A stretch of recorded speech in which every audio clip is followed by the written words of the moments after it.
Bueno, ya sabéis que en Hoy por Hoy Locos por Valencia procuramos todos los días hablar de cultura, de ocio, pero queremos ir un poquito más allá, dar un paso y saber cuál es el estado en el que se encuentran las artes escénicas en Valencia. Por eso primero vamos a saludar a nuestra compañera Jessica Crespo. Hola Jessica, ¿qué tal? Hola, ¿qué tal? Pues hoy me he subido antes para hablar de este tema porque sabéis que siempre me emocionan estas cosas y como ya ha pasado prácticamente 1 año y medio desde que cambió el gobierno de la Generalitat, queremos ver también si se ha dejado esto notar o no en el sector de las artes escénicas y vamos a hacer un poco un debate sobre el estado de las artes escénicas, a ver qué salud tienen.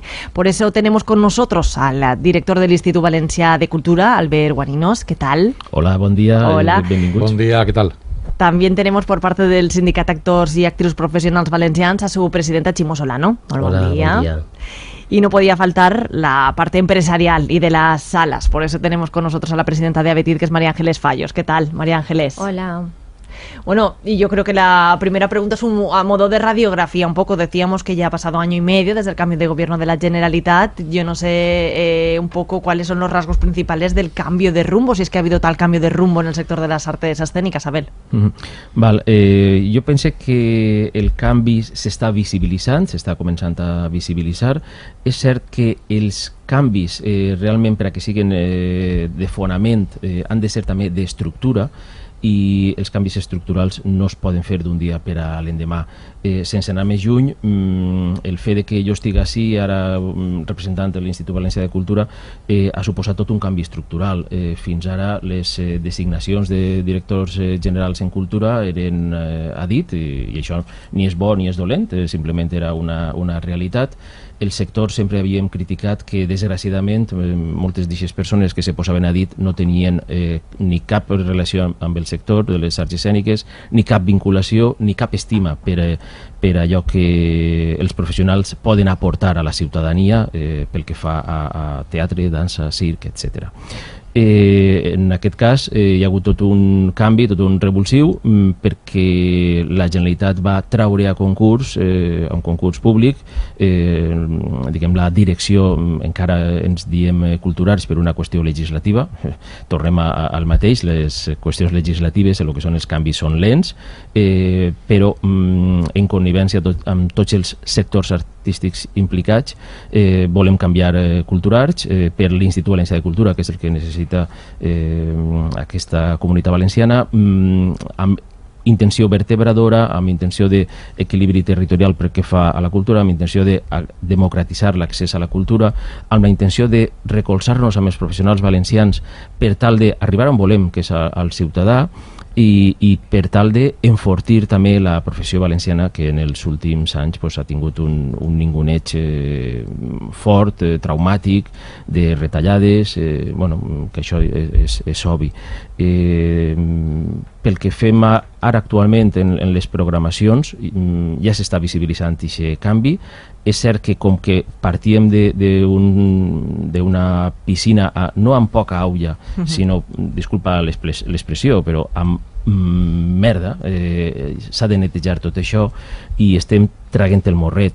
El fet de que tal dia com avui, per exemple, dijous, esta mateixa vesprada, s'inaugura oficialment la trobada d'arts escèniques contemporànies que fa l'International European Theatre Meeting ací a València. Ja n'hi ha vora 600 professionals acreditats de 45 països distints. Venen a debatre, venen a veure coses.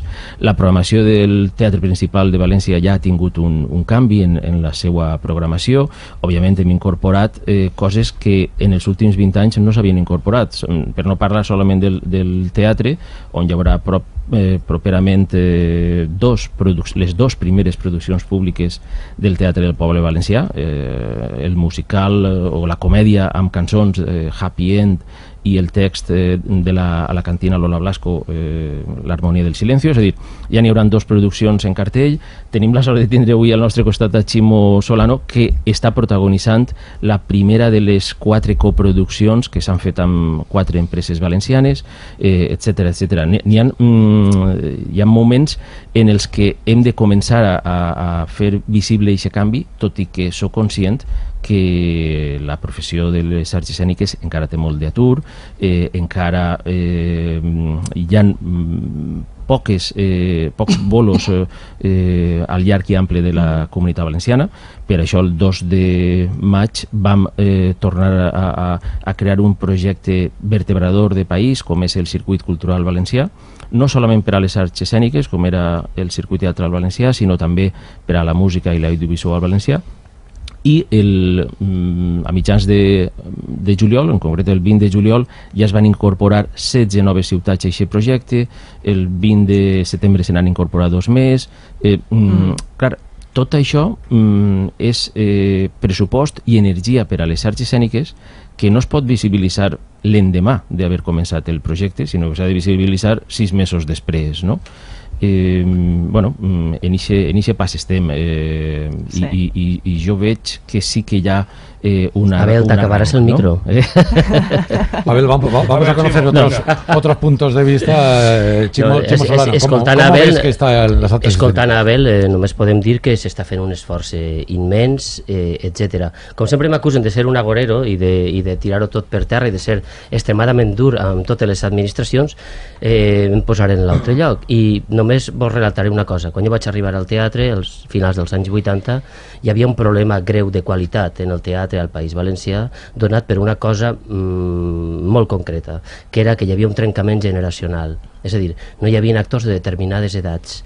Això el que significava era que aquest trencament generacional estava produït perquè la gent només feia teatre amateritzat quan començava a fer-lo i després se'l deixava perquè no podia mantenir una família, etc.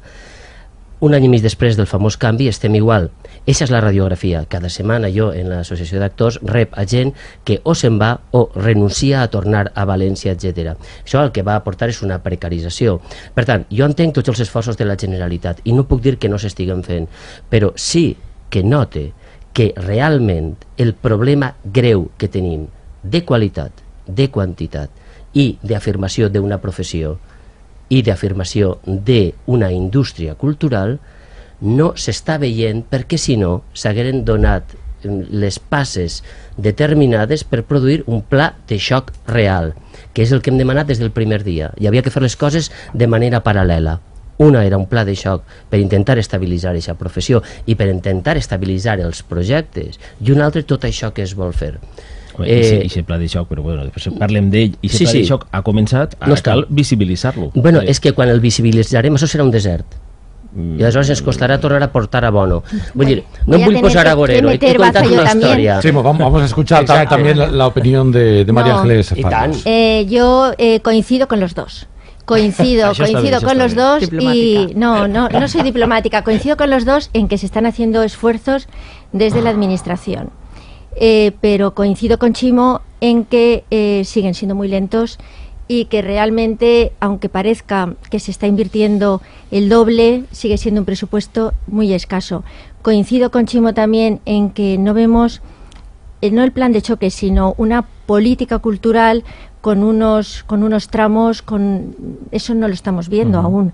Quiero decir que se ven muchas iniciativas, veo interés, pero realmente a mí me pasa un poco como a Chimo, que veo que cada vez a la gente, sobre todo Abetida está formado por 31 compañías y 14 salas. Cada vez es más difícil mantenerte como empresa en este sector.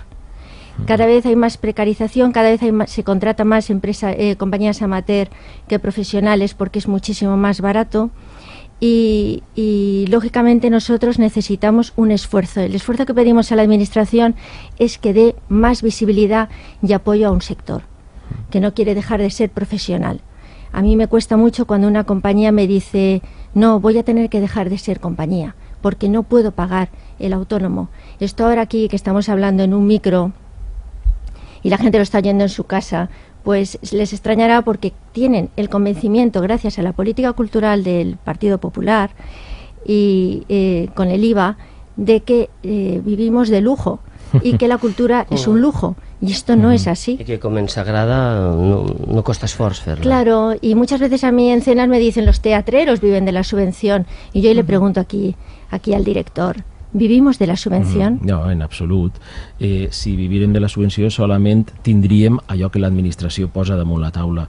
pel que comentava Ximo, sí que hi ha hagut un pla de xoc en 2016 de 3,2 milions d'euros, que a tots ens poden semblar insuficients, sobretot els que viuen de les arts escèniques. Jo només ho dic, Abel, per una cosa molt important. Si ha existit i no s'ha vist, algú té un problema. Home, és que ese pla de xoc... ¿Estáis hablando del plan de choque? No es pot veure... Si tu d'avui per a demà dupliques... És xoc, no és un pla, és un pla de xoc. Si dupliques les ajudes a les arts escèniques, com s'ha fet enguany... Però... Moment.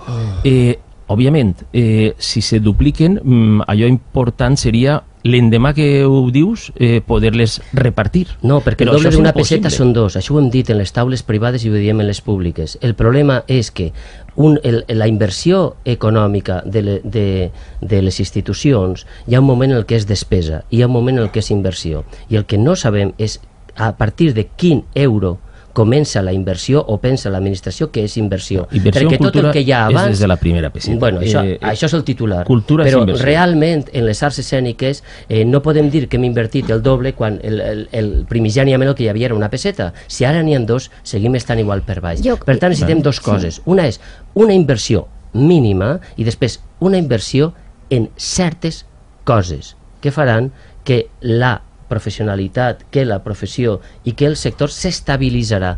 A partir d'ahí podrem parlar de qualitat, podrem parlar de creació de nous públics, podrem parlar d'internacionalització del producte, podrem parlar d'un sector viu que produeix economies. Ja no estic parlant només de la cultura, estic parlant també de la indústria.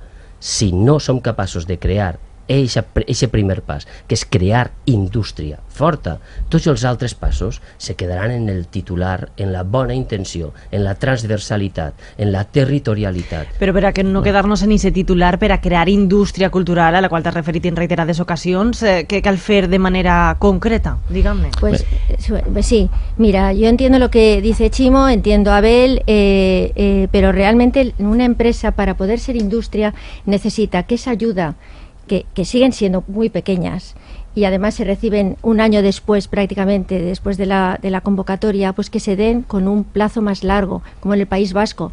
Yo sigo teniendo envidia del País Vasco y de los catalanes porque tienen un apoyo y crean industria, pero porque las ayudas que dan son a largo plazo y además te las dan por adelantado.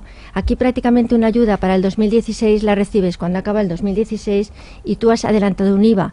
Eso supone a una empresa un coste añadido y llega un momento en que dices, si no somos una prioridad para la administración, ¿por qué la FOR es una prioridad para la administración? Eso sí que recibe mucho dinero. Y nosotros tenemos que estar siempre pidiendo casi perdón y porque parece que somos el diablo o nos dicen no seáis malos, poner buena cara, cuando realmente estamos creando empleo y cumpliendo un derecho que tiene el ciudadano, que es el de recibir cultura. El que hem de fer és el mateix que fa la Ford, fer valdre eixa marca i fer valdre la barbaritat de gent que, mercè a les ajudes que pot rebre institucionals una gran empresa, poden contractar, treball, perquè nosaltres també estem donant feina a la gent. Milers de llocs de treball depenen d'això. Què passa? Que qualsevol sector empresarial rep ajudes directament o indirectament. Nosaltres, com a arts escèniques, les rebem per un costat directament, per altre costat indirectament.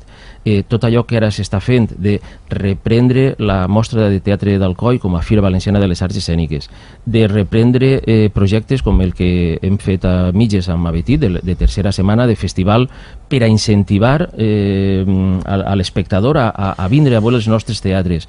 Tot allò que ara, per exemple... Quins teatres, si no exhibeixen a la llarga? Quins teatres? Si no hi ha producció a la llarga, que és el que fa indústria.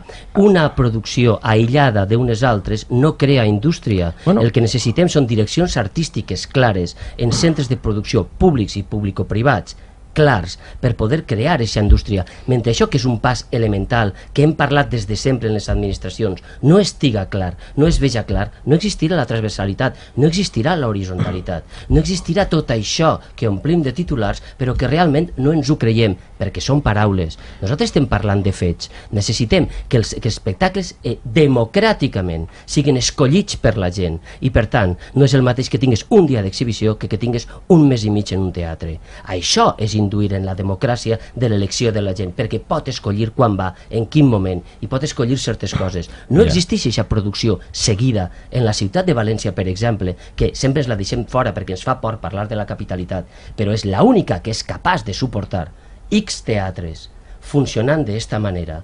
I ho bé sap Maria Ángeles que l'Olímpia el té així, no el té en Tomelloso, és per alguna cosa, perquè hi ha una massa crítica que és capaç de suportar això. Hi ha 1.700.000 persones al voltant de València que formen una massa crítica, que poden aconseguir que una indústria cultural produïsca realment les economies que li estem demanant. ¿Tú te refieres a que se mantengan en cartel más las compañías y las producciones? Lo que me refiero es que las políticas no pueden ser de una producción y ya veremos qué hago el año que viene, sino que tienen que tener unas direcciones artísticas claras y tienen que tener una seguida para que la gente sea capaz. Chimo, eso estará dentro del plan de choque que está que va a haber, o de la política cultural, me imagino que dentro de la política cultural, que a lo mejor ahora nos lo dirá Abel, habrá convenios con salas privadas para poder alargar las producciones públicas, que estarán previstas más producciones públicas, ¿no? María Ángeles, solamente en guany. Es que yo quiero que diga esto. Solamente en guany hi haurà dos produccions públiques al 100%, treballades també amb pressupostos de la Generalitat i fins i tot de la Diputació de València, perquè allà on podem crear sinergies se creen, que són les que abans vos he dit, el Happy End amb 20 i pico intèrprets que vindrà al Teatre Principal de València, al Teatre Principal de Castelló, al Teatre Principal d'Alacant, al Teatre Principal de Palma de Mallorca. Tindrem l'Harmonia del Silencio perquè creguem que des de l'Institut Valencià de Cultura s'han de recolzar aquests projectes d'autors valencians vius, siga en castellà o siga en valencià. En aquest cas l'Harmonia del Silencio és en castellà perquè Lola Blasco escriu en castellà, s'assaja i s'estrena en Alacant i després vindrà a València i després anirà a Castelló i òbviament a partir d'ahir també es buscarà altres espais. Però sabem què passarà amb el teatre, és que no ens queda temps, sabem què passarà en 10 anys, perquè aquest és l'espai de temps per al qual hi ha que treballar per a fer una indústria. Com estem aprofitant o com anem a aprofitar des de les arts escèniques valencianes aquestes 4 coproduccions que ja hem posat en marxa enguany. Tu estàs en una d'elles, en la de Hamlet Canalla, a la que vos espere fins al diumenge, a la que no m'agradaria anar-me'n sense dir autor valencià viu reconegut, Manuel Molins. Per fi se li estrena una coproducció amb una companyia privada de prestigi com és el Teatre Micalet, una companyia que té ¿Pero qué hacemos con el público, Abel?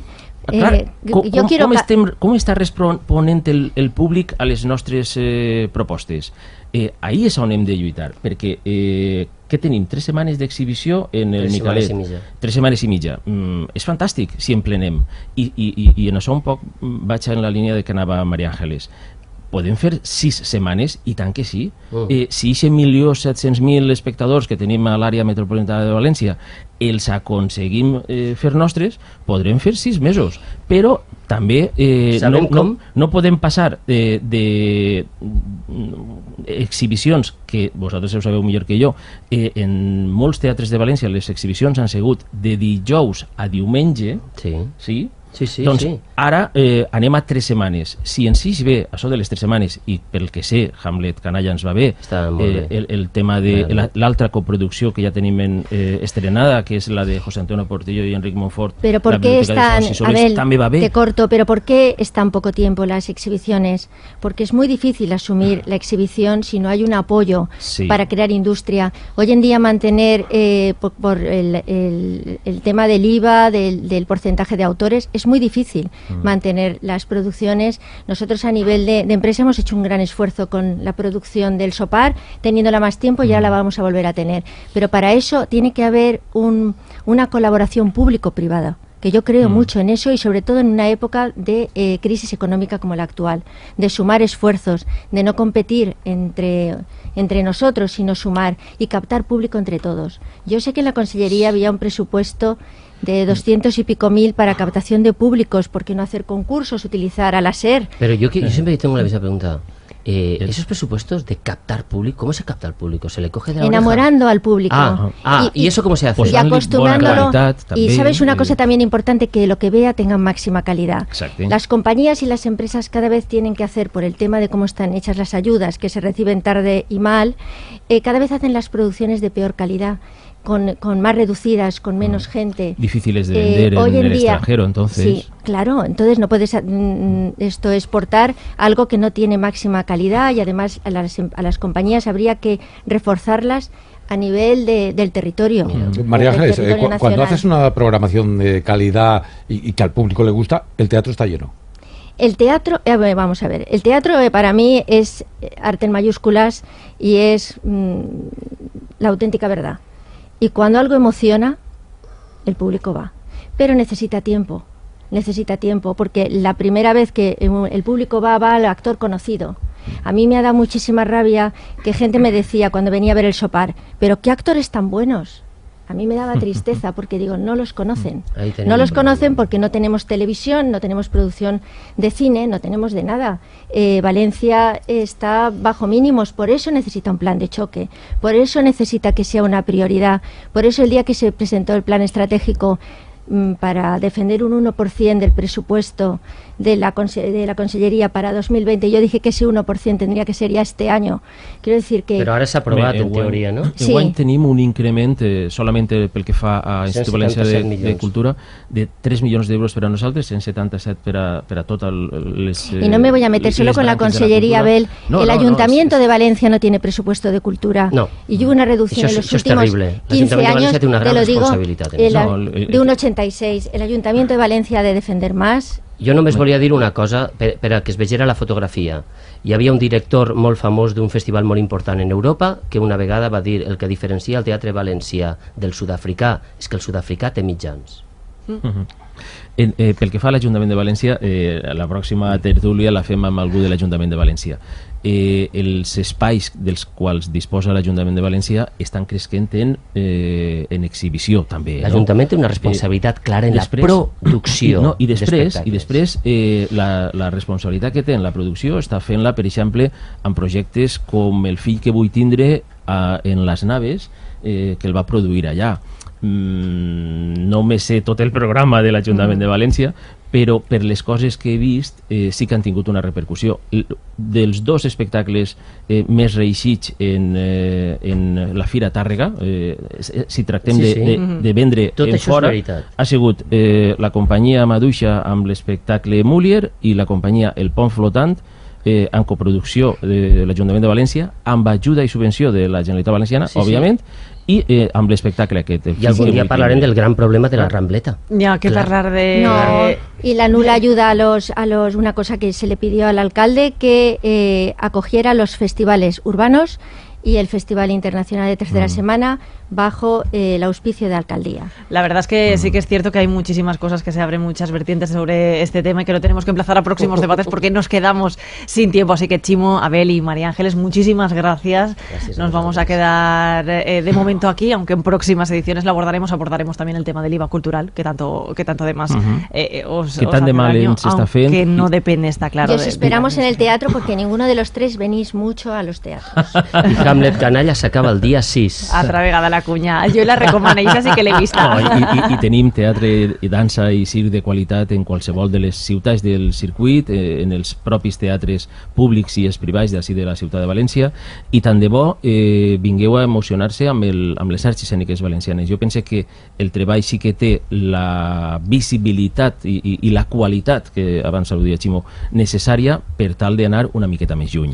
En això estem. Y yo quiero ser positiva porque hemos preparado un ESO de Abetir y me he dado cuenta de que hemos llegado a 1.200.000 espectadores y realmente, y 500 y pico puestos directos de trabajo, lo digo porque tú me dices esto, y más de 58 estrenos, y eso a nivel de 31 compañías, y eso está muy bien, eso ¿no? es importante. Más de 1 millón de espectadores, estará Montoro encantado con todo lo que está recaudando con el IVA. No me hables de Montoro ni del IVA. Pues esperemos a ver cómo va la cosa. Llegamos al final y os agradecemos, Abel, Chimo, María Ángeles, que hayáis estado aquí con nosotros.